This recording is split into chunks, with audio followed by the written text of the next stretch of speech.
നമസ്കാരം. മലയാളി വാർത്തയിലേക്ക് സ്വാഗതം. ദേവസ്വം ബോർഡ് മുൻ മന്ത്രി കടകംപള്ളി സുരേന്ദ്രൻ ക്ലിഫ് ഹൗസിൽ പെറ്റുകിടക്കുകയാണ്. അവിടെ നിന്ന് പുറത്തേക്ക് ഇറങ്ങുന്നില്ല. മുഖ്യമന്ത്രിയുടെ കാൽ ചുവട്ടിലാണ്. തന്നെ രക്ഷിക്കണം എന്ന് പറഞ്ഞുകൊണ്ടാണ് കരച്ചിൽ അത്രയും. ശബരിമല സ്വർണ്ണക്കൊള്ളയുമായി ബന്ധപ്പെട്ട് എൻഫോഴ്സ്മെന്റ് ഡയറക്ടറേറ്റ് കടകംപള്ളി സുരേന്ദ്രനെ റഡാറിലാക്കി കഴിഞ്ഞിട്ടുണ്ട്. എപ്പോൾ വേണമെങ്കിലും അറസ്റ്റ് സംഭവിക്കാം എന്നുള്ള നിലയിലേക്ക് കാര്യങ്ങൾ എത്തുകയാണ്. ഈ ഒരു ഘട്ടത്തിലാണ് അറസ്റ്റ് ഒഴിവാക്കുന്നതിന് വേണ്ടി എങ്ങനെയെങ്കിലും രക്ഷപ്പെടാൻ ഒരു പഴുതുണ്ടാക്കാൻ പിണറായി വിജയന്റെ കാൽക്കൽ വീണ് കിടക്കുന്നത്. എന്നാൽ എത്ര കാൽക്കൽ വീണാലും ഒരു രക്ഷയുമില്ല. ഹൈക്കോടതി SITക്ക് മേൽ വലിയ സമ്മർദ്ദം ചെലുത്തുന്നുണ്ട്. ഇവരെയൊക്കെ ബാക്കിയുള്ളവരെ ചോദ്യം ചെയ്യലിന് വിളിപ്പിക്കുന്നതിനും അറസ്റ്റിന് വേണ്ടിയിട്ടും. അതിൻ്റെ കൂടെയാണ് ED ഒരു വഴിക്കൂടെ അറസ്റ്റ് നീക്കങ്ങളിലേക്ക് കടക്കുന്നത്.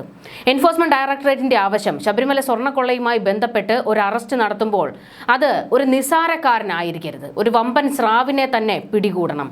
അതിനു വേണ്ടിയിട്ടാണ് ED ഇങ്ങനെ വെയിറ്റ് ചെയ്യുന്നത്. അവരുടെ ചൂണ്ടയിൽ കുടുങ്ങാൻ പോകുന്നത് കടകംപള്ളി സുരേന്ദ്രൻ തന്നെ ആയിരിക്കും എന്നുള്ള വിവരങ്ങളാണ് പുറത്തേക്ക് വരുന്നത്. കഴിഞ്ഞ ദിവസങ്ങളിലൊക്കെ കഴക്കൂട്ടത്ത് പലയിടത്തായി എൻഫോഴ്സ്മെന്റ് ഡയറക്ടറേറ്റ് ഉദ്യോഗസ്ഥർ ഇങ്ങനെ കയറി ഇറങ്ങിയിരുന്നു.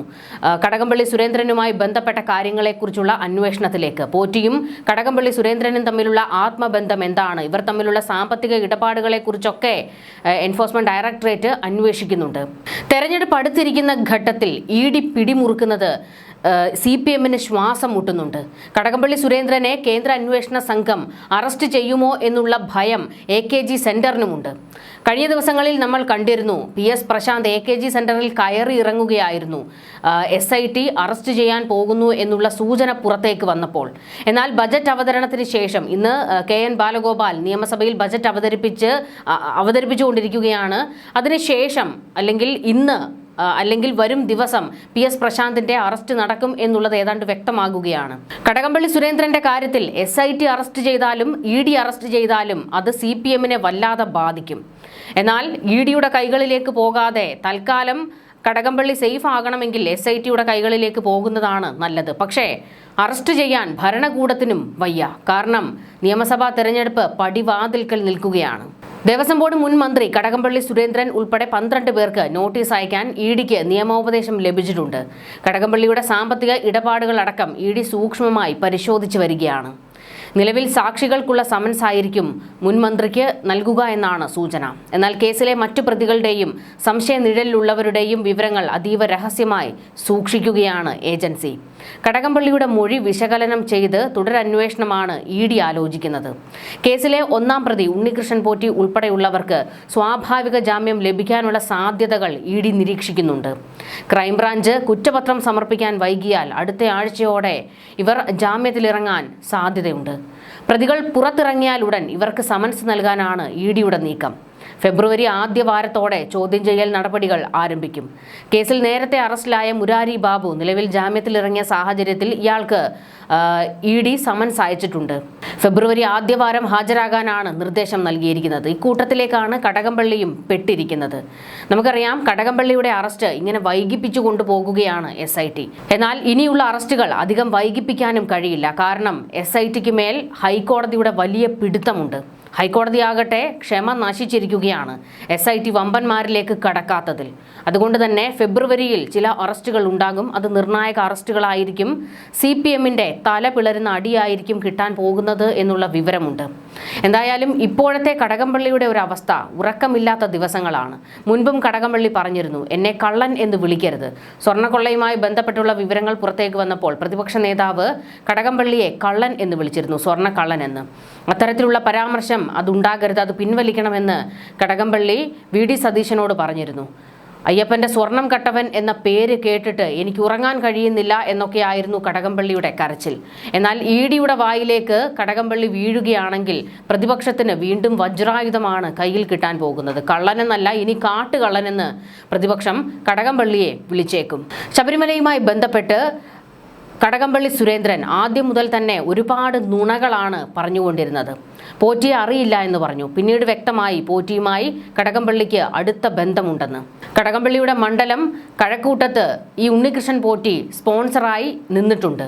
അതിനു മാത്രം എന്താണ് ഇവർ തമ്മിലുള്ള ബന്ധം? പിന്നീട് നമ്മൾ കണ്ടതായിരുന്നല്ലോ, പോറ്റിയുടെ വീട്ടിൽ ഒരു സ്ഥിരം സന്ദർശകനായിരുന്നു കടകംപള്ളി സുരേന്ദ്രൻ എന്ന് വ്യക്തമാകുന്ന തെളിവുകൾ ഉൾപ്പെടെ പുറത്തേക്ക് വന്നിരുന്നല്ലോ. പോറ്റിയുടെ അയൽക്കാരൻ തന്നെ അത് വെളിപ്പെടുത്തൽ നടത്തിയിരുന്നല്ലോ. അതൊക്കെ കടകംപള്ളിക്ക് വലിയ തിരിച്ചടിയാണ് ഉണ്ടാക്കിയത്. പിന്നീട് പലതവണയായി കടകംപള്ളി എല്ലാത്തിനെയും ന്യായീകരിച്ചുകൊണ്ട് വെള്ളപൂശിക്കൊണ്ട് രംഗത്തേക്ക് വന്നിരുന്നു. എന്നാൽ ഇനി എത്ര വെള്ളപൂശിയിട്ടും കാര്യമില്ല. കാരണം അവസരങ്ങൾ നിങ്ങൾക്കുണ്ടായിരുന്നു, അപ്പോഴൊക്കെ നിങ്ങൾ മൗനം പാലിച്ചു. ഈ സ്വർണ്ണക്കൊള്ളയുടെ വിവാദം പുറത്തേക്ക് വന്ന ഘട്ടത്തിൽ തന്നെ കടകംപള്ളി സുരേന്ദ്രന് ഒരു വാർത്താ സമ്മേളനം വിളിച്ചുകൂട്ടി പറയാമായിരുന്നു, പോറ്റിയെ എനിക്കറിയാം, പോറ്റിയുടെ വീട്ടിൽ ഞാൻ പോയിട്ടുണ്ട്, അവിടെ വെച്ച് ആഹാരം കഴിച്ചിട്ടുണ്ട് എന്നൊക്കെ പറയാമായിരുന്നു.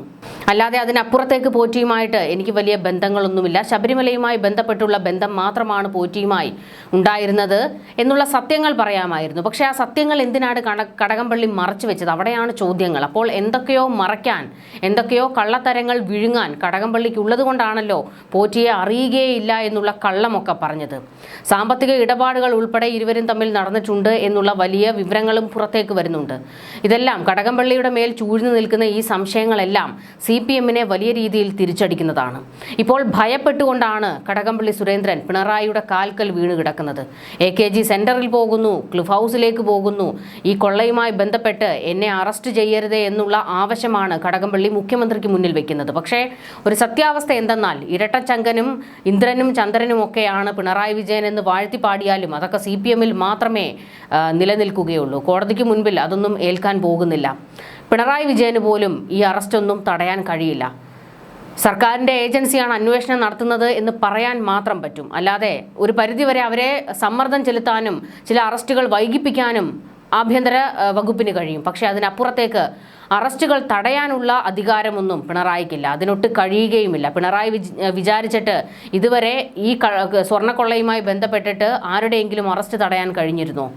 വാസു, പത്മകുമാർ, വിജയകുമാർ, ശങ്കർദാസ് ഇവരെയെല്ലാം കോടതി ഇടപെട്ടാണല്ലോ വലിച്ച് പുറത്തേക്കിട്ട് ജയിലിനകത്ത് കൊണ്ടിട്ടത്.